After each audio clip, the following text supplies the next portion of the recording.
Hello students, in this lecture we have to study enthalpies of physical changes or transformation. First, enthalpy of phase transition. Which are the phases of matter? Solid, liquid and gases. These are the three phases of matter, and these three phases are interconvertible into each other by changing the conditions of temperature. Means solid is converted into liquid and liquid is converted into gas. Otherwise, reverse process also can be done. That is, gas can be converted into solid or gas can be converted into liquid. And for this conversion, some amount of energy is absorbed or evolved. And we have to study how much amount of energy is absorbed or evolved, and this energy is the enthalpy change during the process or reaction. Solid, liquid, gas ह्या तीन physical state आहेत मॅटरच्या, आणि त्या तीन physical state आपण inter convert करू शकतो. सॉलिडचं conversion लिक्विडमध्ये किंवा लिक्विडचं कन्वर्जन गॅसमध्ये करता येते, किंवा रिव्हर्स प्रोसेस पण करता येतात. म्हणजे गॅसचं कन्वर्जन लिक्विडमध्ये किंवा लिक्विडचं कन्वर्जन सॉलिडमध्ये पण करता येते. आणि ह्या प्रोसेस करत असताना किंवा होत असताना काही अमाऊंट ऑफ एनर्जी काय होते, ॲब्झॉर्ब होते किंवा इव्हॉल्व होते. मग ती जी एनर्जी असणार आहे, इव्हॉल्व झालेली किंवा ॲब्झॉर्ब झालेली, ती एनर्जी म्हणजेच काय असणार आहे, एन्थाल्पी चेंज आहे. आणि मग प्रत्येक प्रोसेसमध्ये जो काही एन्थाल्पी चेंज आहे तो आपल्याला स्टडी करायचा आहे. फर्स्ट आहे मग एन्थाल्पी ऑफ फ्युजन. फ्युजन म्हणजेच काय, सॉलिडचं कन्वर्जन लिक्विडमध्ये.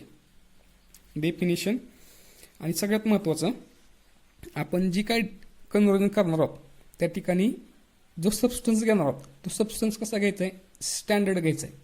म्हणजे सबस्टन्स किती घ्यावं लागेल आपल्याला, 1 मोल घ्यावं लागेल. प्रेशर पण काय असेल, कॉन्स्टंट 1 ॲटमॉस्फिअर. आणि टेम्परेचर पण काय असणार आहे, कॉन्स्टंट. जेवढ्या काय प्रोसेस पुढे बघणार आहोत आपण त्या कॉन्स्टंट टेम्परेचरला आणि प्रेशरला असणार आहे. आणि सबस्टन्स किती असणार आहे, 1 मोल असणार आहे. Enthalpy of fusion, the enthalpy change that occurs when 1 mole of solid is converted into liquid without change in temperature at constant pressure is called as enthalpy of fusion. म्हणजे थोडक्यात 1 मोल सॉलिड घ्यायचं आपल्याला.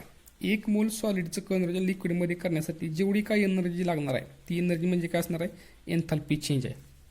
फॉर एक्झाम्पल, सॉलिड आईस आहे. Solid आईसला आपण heat केलं. Heat केल्यानंतरच काय होणार, आईसचं कन्वर्जन किंवा सॉलिडचं लिक्विडमध्ये. आणि ह्याला हीट करतोय म्हणजे तो एनर्जी ॲब्झॉर्ब करतोय. आणि एनर्जी ॲब्झॉर्ब करतोय म्हणजे काय, त्या एनर्जीची व्हॅल्यू कशी येणार आहे, पॉझिटिव्ह येणार आहे. आणि याला हीट दिल्यामुळं त्याचं कन्वर्जन कशामध्ये होते, लिक्विडमध्ये. मग 1 मोल सॉलिड आईस आहे, त्याला लिक्विडमध्ये कन्वर्ट करण्यासाठी जी काही एनर्जी लागते ती एनर्जी म्हणजे काय असणार आहे, एन्थाल्पी ऑफ फ्युजन.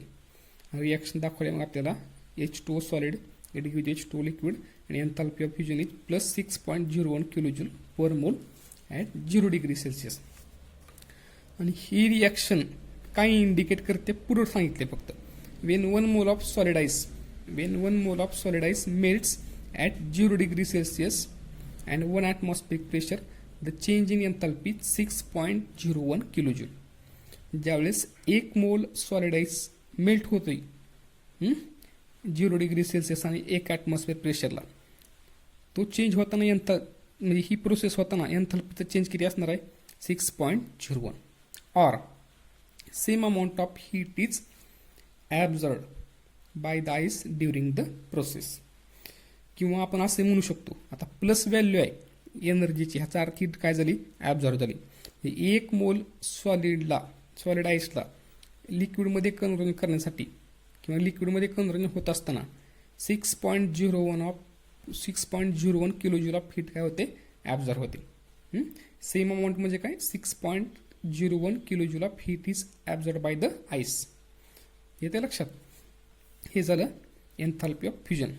आता फ्युजनचे एक्झॅक्टली अपोजिट प्रोसेस किंवा सॉलिडचं कन्वर्जन लिक्विडमध्ये केलंय, अपोजिट काय असणार आहे, लिक्विडचं कन्वर्जन सॉलिडमध्ये. आणि लिक्विडचं कन्वर्जन सॉलिडमध्ये करतो त्या प्रोसेसला काय म्हणतो आपण, freezing. The reverse of fusion is freezing of liquid. That is H2O liquid is equal to H2 solid and delta H of freezing.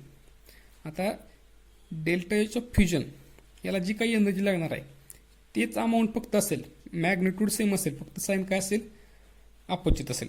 कारण की आपल्याला हिट फ्युजन करायचं आहे म्हणजे हिट एनर्जी काय होते ॲब्झॉर्ब होते आणि नंतर फ्रीजिंग करायचं आहे तिथे हिट एनर्जी काय होणार आहे इव्हॉल्व होणार आहे.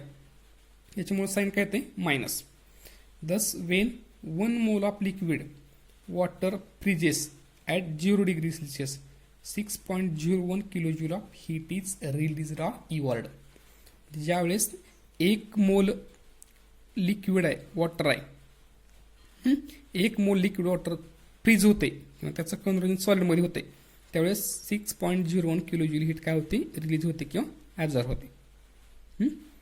हे झालं एन्थाल्पी ऑफ फ्युजन आणि एन्थाल्पी ऑफ फ्रीजिंग. सेकंड आहे एन्थाल्पी ऑफ वेपरायझेशन. तर वेपरायझेशनमध्ये काय करायचे, जे काही लिक्विड आहे लिक्विडला आपल्याला काय करायचं आहे हीट करायचं आहे. लिक्विडला हीट केल्यामुळं लिक्विडचं कन्व्हर्जन कशामध्ये होणार आहे गॅसमध्ये किंवा वेपरमध्ये. बरोबर आहे. मग हे लिक्विड किती घ्यावं लागेल 1 मोल. आणि इथं जी काही एनर्जी ॲब्झॉर्ब होईल लिक्विड जी काही एनर्जी ॲब्झॉर्ब करणार आहे ती एनर्जी म्हणजे काय enthalpy of vaporisation. It is the enthalpy change that accompanying म्हणजे काय पूर्ण करणे किंवा पूर्णत्वास नेणे. The enthalpy change that accompanying means enthalpy change पूर्ण करतोय. तर काय पूर्ण करतोय vaporisation of 1 mole of liquid. म्हणजे 1 मोल लिक्विड आहे त्याचं वेपरायझेशन जो काही एन्थाल्पी चेंज पूर्ण करतोय तीच म्हणजे काय enthalpy of vaporisation. It is the enthalpy change accompanying the vaporisation of 1 mole of liquid without changing its temperature at constant pressure is called as enthalpy of vaporization. Definition लक्षात आले. Enthalpy change that अकंपनीज म्हणजे काय एनर्जीचा change पूर्ण करतोय. काय पूर्ण करतोय vaporisation कुणाचं 1 मोल लिक्विडचं. 1 मोल लिक्विडचं वेपरायझेशन जो एन्थाल्पी चेंज पूर्ण करतोय किंवा जी एनर्जी पूर्ण करते ती एनर्जी म्हणजे काय एन्थाल्पी ऑफ वेपरायझेशन असणार आहे. मग रिॲक्शन दिली आपली इथं H2O liquid it gives H2 gas आणि delta H of vaporisation is equal to +40 kilojoule per mole at 100 degree Celsius. आणि वेपरायझेशन आपण 2 कंडिशनला करू शकतो, एक 100 डिग्री सेल्सिअसला आणि 25 degree सेल्सिअसला.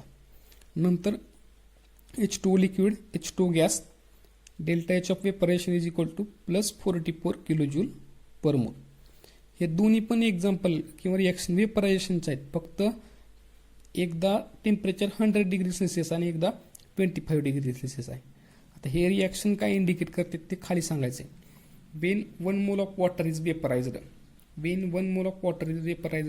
At 1 atmospheric pressure the enthalpy change is 40 kilojoule at 100 degree Celsius and plus 44 kilojoule at 25 degree Celsius. बरोबर आहे का. म्हणजे 1 मोल वॉटरचं ज्यावेळेस वेपरायझेशन होणार आहे 1 ॲटमॉस्फिरिक प्रेशरला त्यावेळेस एन्थाल्पी चेंज किती असणार आहे 40 किलोजूल कधी 100 डिग्री सेल्सिअसला आणि 44 किलोजूल कधी असणार आहे 25 डिग्री सेल्सिअसला. नेक्स्ट रिव्हर्स ऑफ वेपरायझेशनचं रिव्हर्स काय असणार आहे.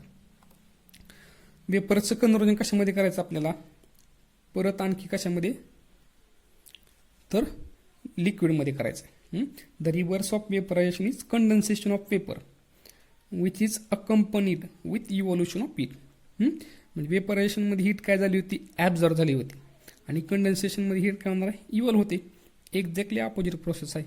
H2 gas it gives H2 liquid हे कंडेन्सेशन आहे. Delta H of condensation is equal to -40.7 kilojoule per mole at 100 degree Celsius. Second H2 gas it gives H2 liquid delta H of condensation is equal to +44 kilojoule per mole at 25 degrees Celsius. This is about the enthalpies of vaporization. Last one, enthalpy of sublimation. What is mean by sublimation? The conversion of solid directly into gases. The conversion of solid directly into gaseous state without going through liquid state called as the sublimation. म्हणजे सॉलिडचं conversion directly आपल्याला कशामध्ये करायचं आहे, gas फॉर्ममध्ये किंवा vapour फॉर्ममध्ये, liquid स्टेटमध्ये न जाता, त्यालाच काय म्हणतो आपण, सब्लिमेशन. बरोबर आहे का. हे एक्झाम्पल जर बघायचं मला, आपण मगाशी दाखवलेलं हे सॉलिड आहे, बरोबर आहे का. ह्या सॉलिडचं कन्व्हर्जन डायरेक्टली कशामध्ये करायचं, आपल्याला वेपरमध्ये करायचं. आणि डायरेक्ट वेपरमध्ये करण्यासाठी आपल्याला हीट एनर्जी सप्लाय करावं लागेल आणि हा एनर्जी सॉलिड ॲब्झॉर्ब करणार आहे, बरोबर आहे का.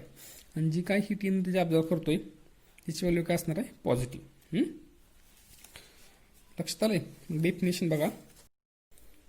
Definition, it is the एन्थॅल्पी change for conversion of 1 mole of solid directly into its vapour at constant temperature and pressure called as the enthalpy of sublimation. बरोबर आहे. म्हणजे 1 मोल सॉलिडला डायरेक्टली वेपर फॉर्ममध्ये कन्वर्ट करण्यासाठी जी काही एनर्जी लागणार आहे ती एनर्जी म्हणजे काय असणार आहे, एन्थॅल्पी ऑफ सब्लिमेशन. समजते. H2O सॉलिड किती, 1 मोल आहे आणि कन्वर्जन कशामध्ये झालं, H2O गॅस. आणि इथं जी काही एनर्जी लागणार आहे ती म्हणजे enthalpy of sublimation. That is enthalpy of sublimation delta H of sublimation is equal to 51.08 kilojoule per mole at 0 degree Celsius. The enthalpy of sublimation is, आता हे जे सांगतोय मी, ही रिॲक्शन काय इंडिकेट करते सांगतोय. The enthalpy of sublimation of ice at 0 degree Celsius and 1 atmospheric pressure is 51.08 kilojule per mole. Or we can say that for the conversion of 1 mole of solid directly into gas, 51.08 kilojule of heat is absorbed. असे म्हणू शकतो आपण. Next, the conversion of solid to vapour occurs in 1 or 2 steps. म्हणजे सॉलिडचं conversion आपल्या लिक्विडमध्ये करायचं आहे ते आपण एका स्टेपमध्ये करू शकतो किंवा 2 स्टेपमध्ये. एका स्टेपमध्ये कसं, सॉलिडचं डायरेक्ट गॅसमध्ये कसं करणार आहोत, सब्लिमेशन.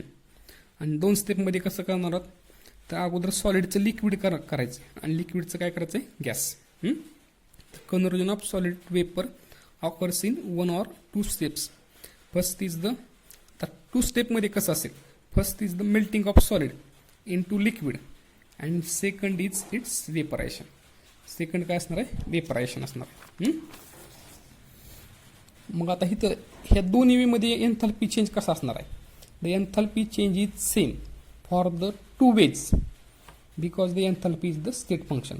दोन्ही वेमध्ये आपल्याला एन्थॅल्पी चेंज कसा असणार आहे, सेम असणार आहे. म्हणजे काय करतोय आपण, सॉलिडचं कन्वर्जन डायरेक्टली कशामध्ये करतोय, गॅसमध्ये. हा फर्स्ट पाथ झाला बरं का, फर्स्ट पाथ झाला पहिल्या पाथनं, म्हणजे डायरेक्ट काय करतोय, सब्लिमेशन. आणि नंतर सेकंड पाथमध्ये काय करतोय, अगोदर सॉलिडचं लिक्विड आणि नंतर लिक्विडचं गॅस. हा काय झाला, सेकंड पाथ झाला. बरोबर आहे का. आपण पाथ चेंज केला आहे प्रोसेस करण्यासाठी. मग पाथ जरी चेंज केला तरी एन्थॅल्पी कशी राहते, सेम. त्याच्यामुळे ते काय असणार आहे, स्टेट फंक्शन असणार आहे. बरोबर आहे का.